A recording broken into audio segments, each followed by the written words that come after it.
Namashreshtam manumapi sachiputra swarupam rupam tasya grajam urupurim maturim gostavatim radhikun kundam girivaram oho radhika madhavasam prapto yasya pratita kripaya Shri Gurum tam natosmi jayam Vishnupadrila Bhakti Sunda Govindadev Goswami Maharaj ki jai. Reading from Sri Chaitanya Charitamrita, Adi Leela, Chapter 1. We are moving into our new reading of the Chaitanya Charitamrita, having started Chapter 1 a few days ago, Adi Leela Chapter 1.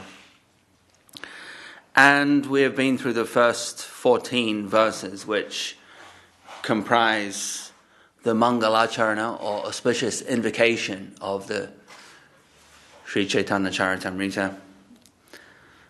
And now we are moving into the portion where, the rest of chapter 1, where Kaviraj Goswami, the author, he elaborates upon each of the 6 items that are described in the first verse, the very first verse of the Chaitanya Charitamrita. There are six items, say, the Guru, the devotees, avatars of the Lord, expansions of the Lord's energy, and the Lord personally, Mahaprabhu himself, in other words. So that verse was given, the very first verse of the entire Sri Chaitanya Charitamrita. And it's given here again, text 34, after which Kaviraj Goswami will begin to elaborate on each of those 6 factors. Vande Gurun Isha Bhaktan Ishan Ishavatarakan Tat Prakasams Chatat Shakti Krishna Chaitanya Samyakam. I offer my respectful obeisances unto the spiritual masters, the devotees of the Lord's incarnations, his plenary portions, his energies, and the primeval Lord himself, Sri Krishna Chaitanya. So this was the first verse, and he's repeating it now because he's going to further elaborate on those items. We'll read the purport here by Srila A.C. Bhaktivedanta Swami Prabhupada. Purport: Krishnadas Kaviraj Goswami has composed this Sanskrit verse for the beginning of his book, and now he will explain it in detail. There we go. He offers his respectful obeisances to the 6 principles of the absolute truth. Gurun is plural in number because anyone who gives spiritual instructions based on the revealed scriptures is accepted as a spiritual master. Although others give help in showing the way to beginners, the Guru who first initiates one with the Maha Mantra is to be known as the initiator. And the saints who give instructions for progressive advancement in Krishna consciousness are called instructing spiritual masters.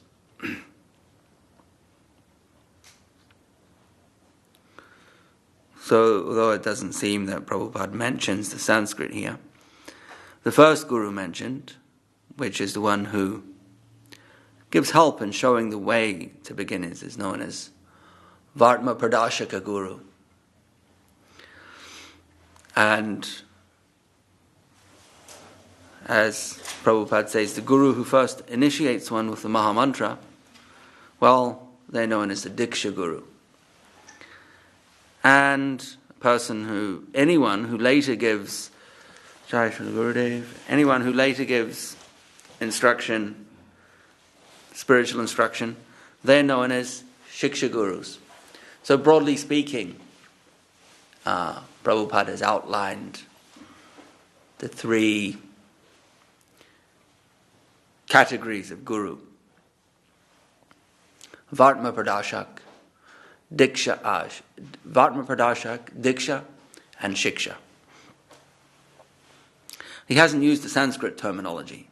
And I have a feeling it's because when in the early days, he used less Sanskrit terminology and more English terminology, perhaps because he knew his audience weren't at all familiar with Sanskrit. So he wanted to make his message understandable as far as possible. Whereas you'll find often in later purports, I imagine Prabhupada would have used the terms Vatma Pradashak, Diksha and Shiksha. Whereas here he doesn't. He would have been writing this purport fairly early on. Considering that he wrote the introduction.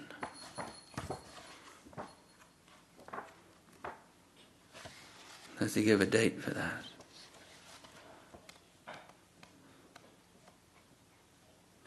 He wrote, not the introduction, the preface. So he writes the preface finishes writing the preface on March the 14th, 1968. Again, he says, birthday of Lord Chaitanya. Whereas later on, it's likely he would have said Gaura Purnim. But in those early days, the less Sanskrit terminology, the better for his young disciples. Because the more Sanskrit terminology he used, the less they would understand. So we have it, March the 14th, 68. Very early days. ISKCON has been in existence for less than 2 years at that stage.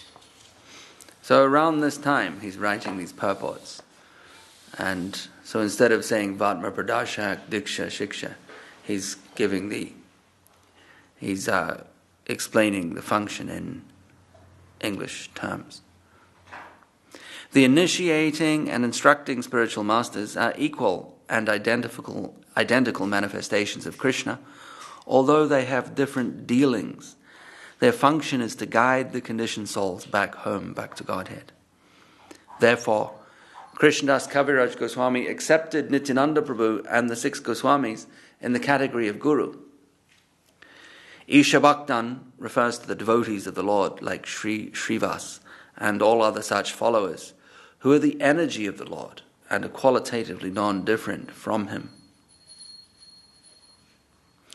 Ishavatarakan refers to acharyas like Advaita Prabhu, who is an avatar of the Lord. Tat Prakashan indicates the direct manifestation of the Supreme Personality of Godhead, Nityananda Prabhu. And the initiating spiritual master, Tat Shakti, refers to the spiritual energies, Shaktis of Sri Chaitanya Mahaprabhu. Gadadha, Damodar, and Jagadananda belong to this category of internal energy. The 6 principles are differently manifested, but all equally worshipable. Krishnadas Kaviraj begins by offering his obeisances unto them to teach us the method of worshipping Lord Chaitanya. The external potency of Godhead, called Maya, can never associate with the Lord, just as darkness cannot remain in the presence of light. Yet darkness, being but an illusory and temporary covering of light, has no existence independent of light.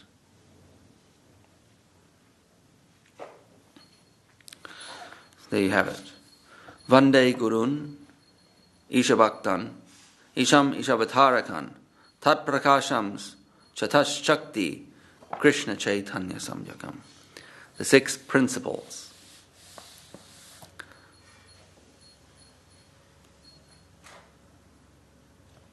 Mahaprabhu, his expansion, his avatars, his devotees, and the gurus that serve to preach and educate in the line of Mahaprabhu.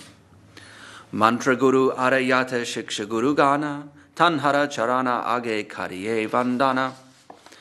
I first offer my respectful obeisances at the lotus feet of my initiating spiritual master and all of my instructing spiritual masters. So, you say the main difference or the superficial difference between the instructing spiritual master, or the obvious, we don't want it superficial as in sounding unimportant, but the obvious difference between the instructing spiritual masters, this is the Shiksha Guru, and the Diksha Guru, the initiating spiritual master, is that one, the Diksha is giving the mantra, so it formally becomes one's Guru by imparting a mantra for the disciple to chant, which in the Gaudiya Vaishnav practice, parampara, is the Hare Krishna Mahamantra.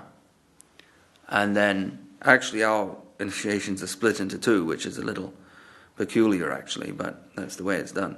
So you have the initiation into the Hare Krishna Mahamantra, and then we have a second initiation, which is less important actually, but it's there to facilitate further service and enhance one's sadhana, one's mantra chanting, into the Gayatri mantras, the seven mantras that are colloquially called the Gayatri mantras that we chant. They're not all Gayatri mantras, but most of them, some of them are, 4 of them I think.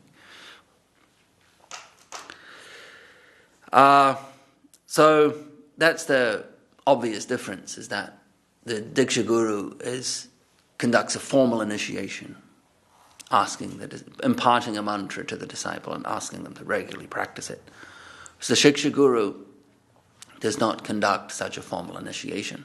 Their role is in didactic guidance, instructional guidance, pastoral type of care and guidance of the disciple. Both are of equal importance, as Prabhupada says in the purport.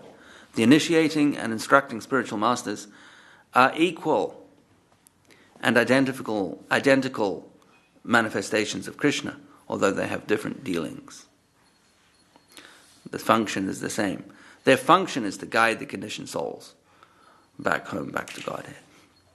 Another important distinction is that generally you will only have one mantra guru or diksha guru. But shiksha gurus can be multiple. So that's why here in the verse, text 35, it says, mantra guru ara, yata shiksha guru gana. Gana means a collective, a group. So shiksha guru gana suggests, it implies that there's multiple shiksha gurus, which is a good thing. Better to have an abundance of people that can help and guide and inspire you than none or fewer. If you have multiple shiksha gurus, it shows that you're living in a very healthy spiritual ecosystem. Whereas if there's no one to guide you, that's not desirable. That's an unfortunate situation. So that's another distinction. The mantra guru is the guru in a very formal capacity. So the mantra guru should also act as a shiksha guru. But the shiksha guru will not always act does not, vice versa. It's not, the converse doesn't apply. Shiksha guru doesn't act as a mantra guru.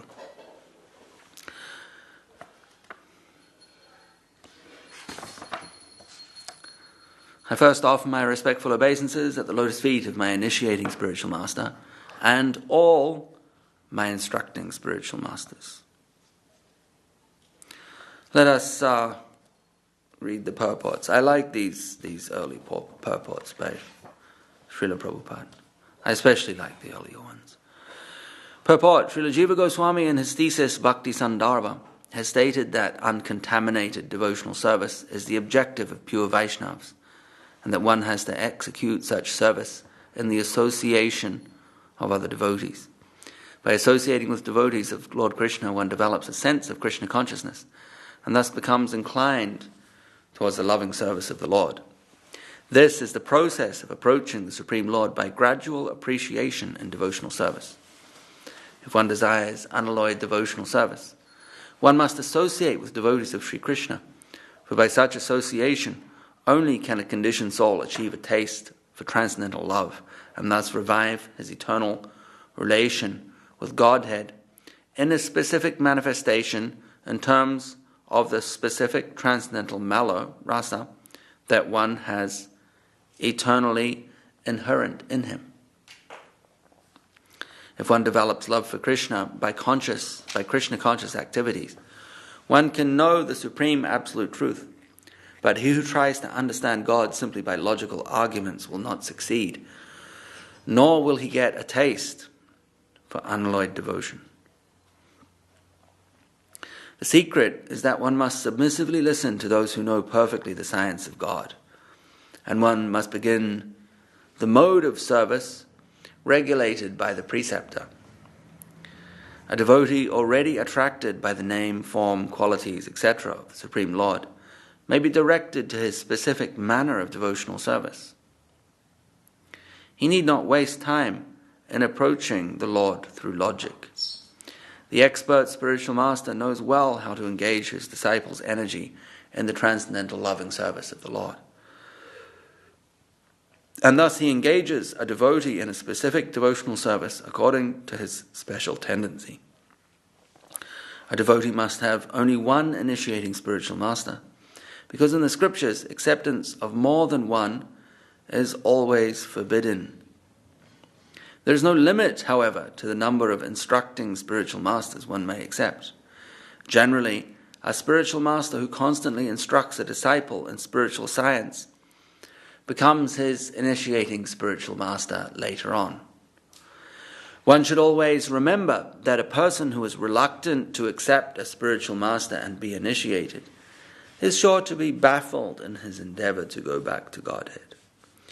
One who is not properly initiated may present himself as a great devotee, but in fact he is sure to encounter many stumbling blocks on his path of progress towards spiritual realization, with the result that he must continue his term of material existence without relief.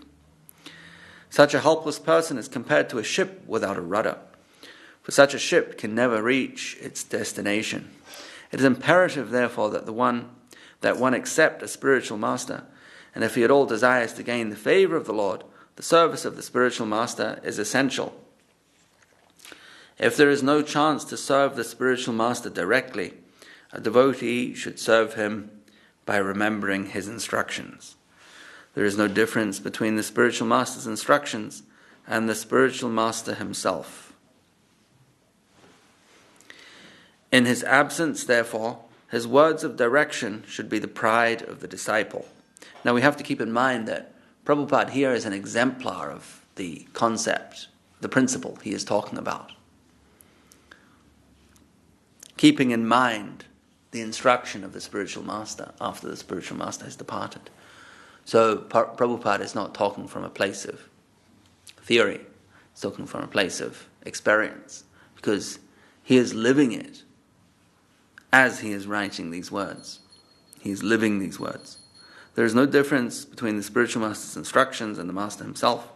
In his absence, therefore, his words of direction should be the pride of the disciple. I mean, if these instructions apply to anyone at this time, it is to Srila Prabhupada, as he writes them. If one thinks that he is above consulting anyone else, including a spiritual master, he is at once an offender at the lotus feet of the Lord. And also, some people think that Prabhupada never consulted with anyone else, but that's not true. Prabhupada, if you read the dialogue between Prabhupada and Param Gurudev in 1976, he's inviting Srila Sridhar Maharaj, Param Gurudev, to come and live in Mayapur. He wants him, he says to him, I will build you a house here. He says, I will build us a house. We will live together in the house. I'll build you an elevator so you don't have to use the stairs. And he says, I want you to be the president of ISKCON.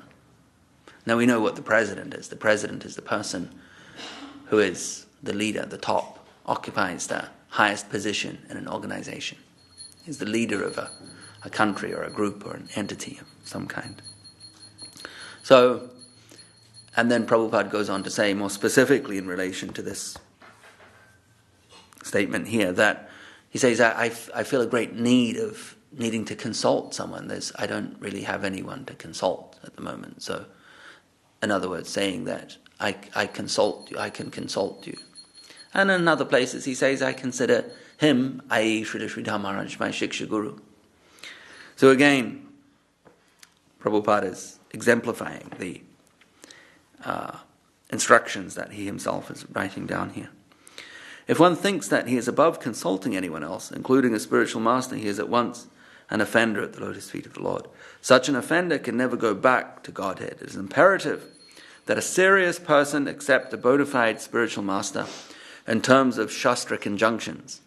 Sri Jiva Goswami advises that one not accept a spiritual master in terms of hereditary or customary social or ecclesiastical conventions. One should simply try to find a genuinely qualified spiritual master for actual advancement in spiritual understanding. So there's no material criterion or eligibility that causes one to become an authentic guru. No hereditary, customary, cultural, or as you say, ecclesiastical. Actually, you cannot be appointed by an ecclesiastical body and doesn't necessarily make you a genuine spiritual master. Although, we have in societies, we have conventions that are to be followed. And of course, if one's guru or an acharya appoints someone else to be an acharya, then that is of a different category where we have some kind of spiritual endorsement. But Prabhupada is referring to Jiva Goswami's statement I presume in the Bhakti Sandarbha, where he is saying that no social or mundane ecclesiastical, like religious convention, can guarantee or can create an authentic, genuine guru. Kind of mirrors Mahaprabhu's statement to Ramananda Rai, Kiba Vipra Kibanyasi Sudra Keninaya Ye Krishna Tat Vaveti Se Guru Haya. He who knows the science of Krishna, they are a guru. Ye Krishna Tat Vaveti. Krishna Tattva, translated as the science of Krishna. He who knows the truth about Krishna, Veti means knowledge. So he who knows the science of Krishna, they're qualified. Say Guru Haya, they can be the guru. Kiba Vipra, not because you're a brahmana. Kiba Nyasi, not because you're a renunciate or a sannyasi. Sudra Keninaya, and the opposite. So the opposite doesn't apply either. You can may be a brahmana, you may be a sannyasi, or you may be at the socially at the other end of the spectrum, a sudra. But none, in other words, saying no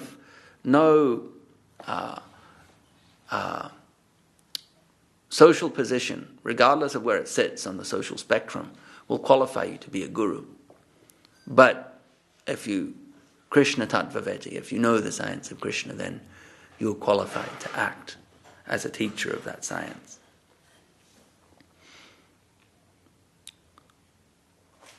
There are a couple of other points in this purport, including the caution that if one is hesitant, reluctant to accept a spiritual master, then they're sure to come to regret it later. So Prabhupada says one should always remember that a person who is reluctant to accept a spiritual master and be initiated is sure to be baffled in his endeavor to go back to Godhead. And we see this personally, actually, like some people get very hesitant and they're indecisive. They can't make up their minds. They're sitting on the fence, so to speak. And then sometimes what happens, actually, I've seen it personally, how some people, years ago, they couldn't muster the faith to take initiation from Prabhupada back in the 1970s. They would associate with devotees, they would quite intimately associate with devotees, as in regularly becoming a member of the Sangha, but they couldn't take that final leap to take initiation. So what happens is that Prabhupada ends up passing away, and they are of the same vintage same age, generation, spiritual vintage as all of their friends, but they're not initiated. So as the years go by, a new generation of devotees comes along, people are getting initiated, and they become a little bit of a black sheep, or a little bit, they feel a little bit left out, and they come to regret their lack of courage. That really it's a lack of courage to pull the trigger to take initiation. They lost the opportunity. Yes, they missed the opportunity. I've seen one or two examples in New Zealand, in little old New Zealand, one or two examples. What to speak of other places, I'm sure there's many examples. And almost without exception, they come to regret the fact that they didn't have the awareness or the courage at the time to take initiation. But I heard that a few people saying they don't feel qualified to take initiation, to take that step. But isn't that initiation is the beginning? Yeah. To start the journey, isn't it? Yes. I mean, Nityananda Prabhu is the ultimate guru, and he didn't look for qualification. So his broad exhortation for everyone to come and follow Gauranga Mahaprabhu, Bhaja Gauranga, Kaha Gauranga, Laha Gauranga Rinam, was not based on any kind of eligibility that needed to be met. So there was no qualification considered. They feel. I know, but Nityananda Prabhu is the guru. He doesn't feel that way. He doesn't feel that way about you. You know, like when I say you, I mean that person. Yeah. So you may feel that way, but if you can recognize that taking initiation, making that connection is good for you, then it's your feelings of lack of qualification are not actually so relevant. What relevance do they have if Nityananda Prabhu, the guru, is not considering such things? If he is not considering it, why are you considering it? And in that sense, what I was initially going to say is that that's generally just an excuse not to not to make a decision, not to get initiated. I'm not qualified. Because they feel that's a big responsibility. Maybe. There are some practical considerations a little, like if you're making serious lifelong vows and you're not up to that standard, then that needs to be considered as well. But at the same time, generally speaking, a person with faith is encouraged to take formal initiation, and faith is the criterion. Faith is the eligibility, and with that faith, other, could say, secondary factors that are considered qualifications, they will come later. They will ride in on the coattails of faith. But if you don't take that decision to make a formal connection, then you may not have the impetus to develop your faith, to further your sadhana practice, to go a little deeper. You may drift away. So, all factors considered, generally it's a bad decision to hesitate and be reluctant in spiritual matters. Tatrarolyam api Tatrarolyam apimulyam ekalam. Wherever you find it, purchase it. Don't hesitate. Purchase it, even if whatever price it's being sold at. Purchase it. So the general instruction is, yes, don't hesitate. Even if you do feel unqualified. Even if it is a genuine feeling of or disqualification, not just an excuse, then consider that Nityananda Prabhu is not considering your qualifications. And thus it's not a legitimate excuse. There's another point in here, if I can find it.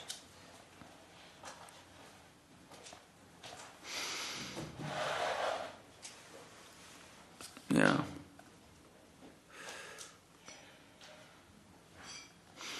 We'll continue.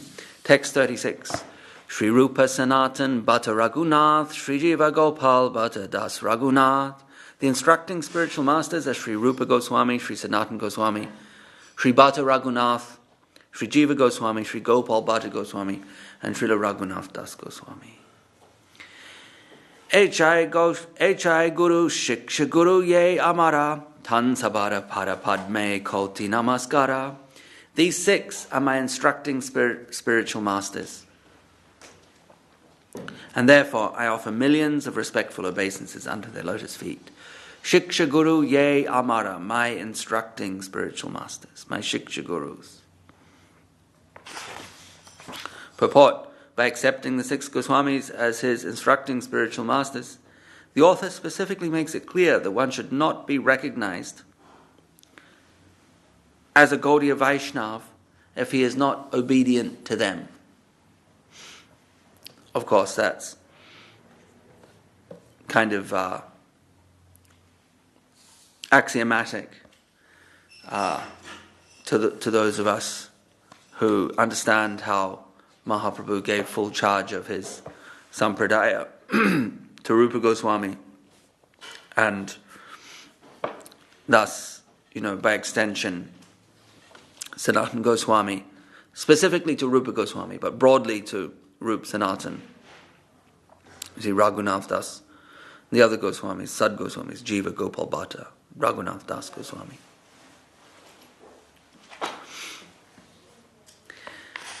To us it may seem axiomatic, but believe me, there are those out there who, actually this is quite prevalent in Orissa, where there are a group of persons, devotees, who had contact with Mahaprabhu during his pastimes at Jagannath Puri.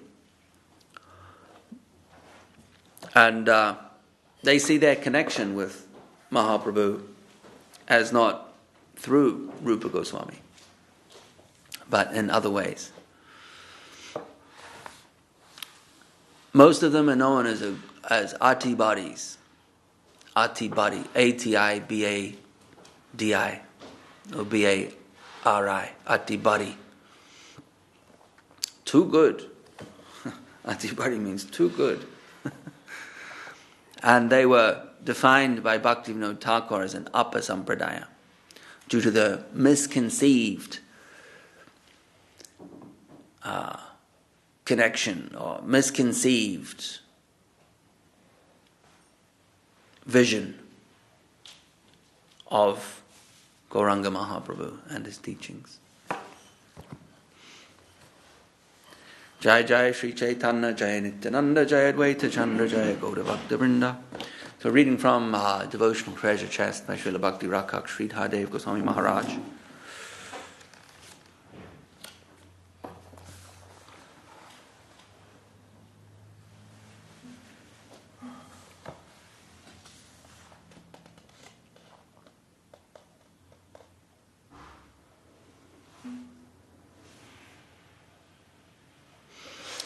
Guru Maharaj, Param Gurudev is making the point here. Yesterday we read, he's making the point that form is not so important. Form may be there to serve a superficial purpose at certain stages or in certain specific niche kind of tasks or functions. But generally speaking, the form needs to be broken and the substance needs to be cultured in spiritual life. So one example of form is the cloth the person wears, or the ashram that the cloth they're wearing represents. So brahmachari, grihastha, vanaprastha, sannyas, he's saying it's not so important. Saying maybe a householder may be in a position as more advanced than a sannyasi, or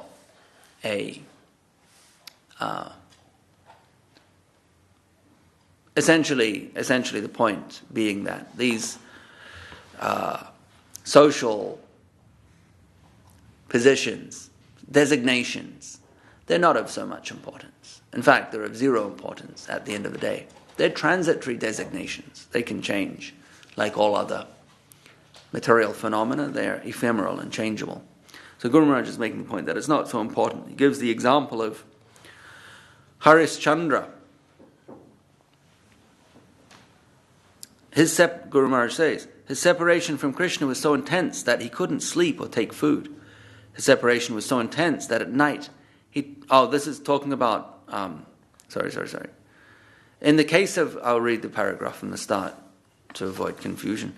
In the case of Harishchandra, for example, he was a king for the truth as he could conceive of it.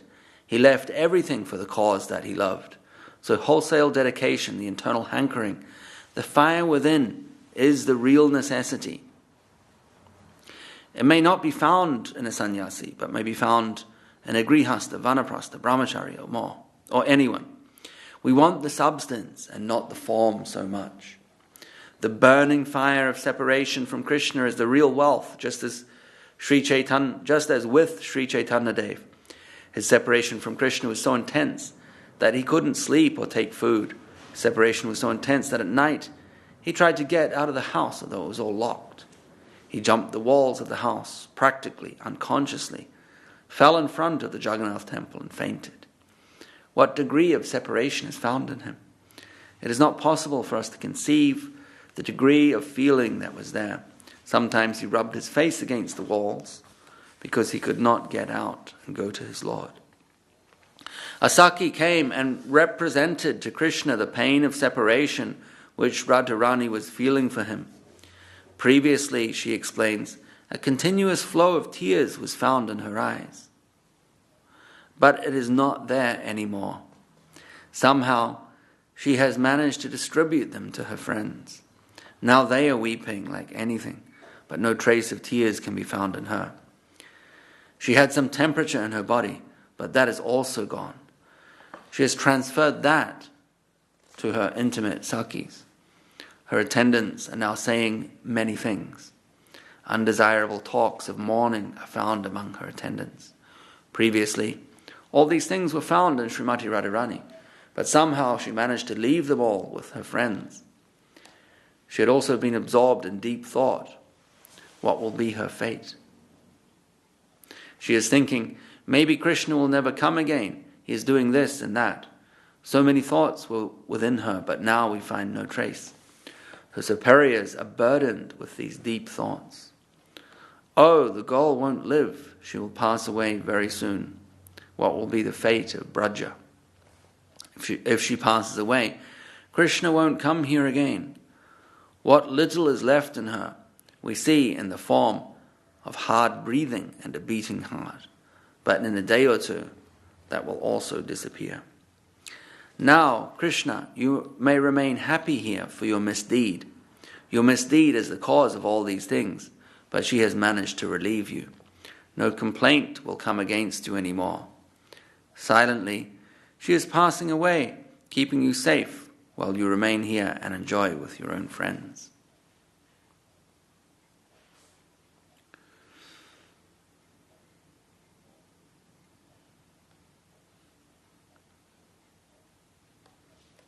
Prahlad was requested by his father, please tell me what progress you are making in your Gurukul study. What have you learned to be the best thing in life? And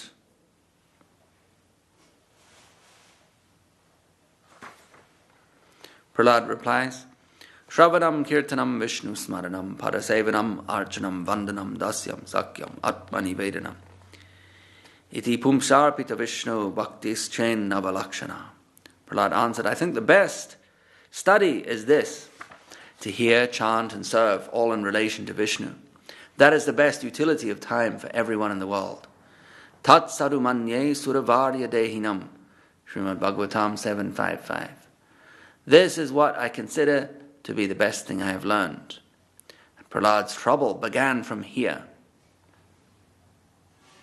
His father replied, Vishnu is my enemy eternally. Who has taught you that to cultivate love for him in different ways is the best understanding of human life? Then the torture began. We must also be prepared for that torture. Torture will increase our enthusiasm in an indirect way. Anything may come, anything may go on. Wherever that impetus, that intense tendency to serve Krishna is to be found, there we must go. But it is nowhere, it is unknown and unknowable. In this way, it is transcendental.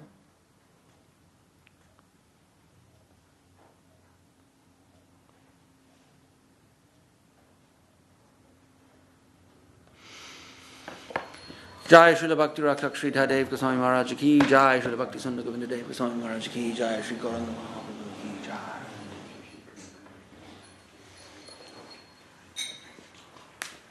Hari Haraya Nama Krishna Yadavaya Namaha Yadavaya Madhavaya Keshavaya Namaha Gopala Govinda Ram Sri Madhusudan Didi Dhari Gopinath Madana Mohan Sri Chaitanya Nityananda Sri Advaita Chandra Nityananda Sri Advaita Chandra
Jai Sapadikara Shri Shri Guru Gauranga Sundar Radha Giridhara Ki Jai.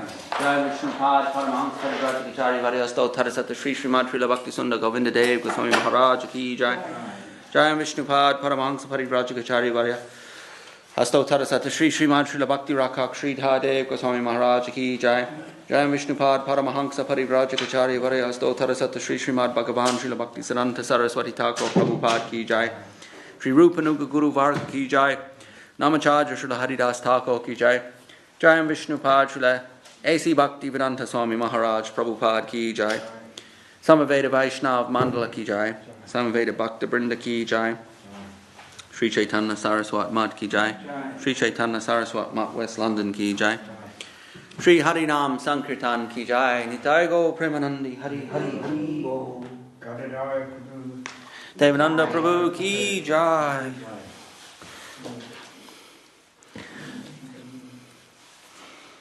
Wow.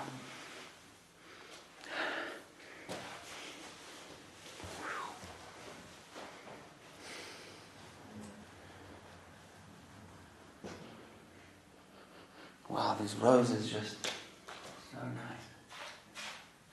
The best.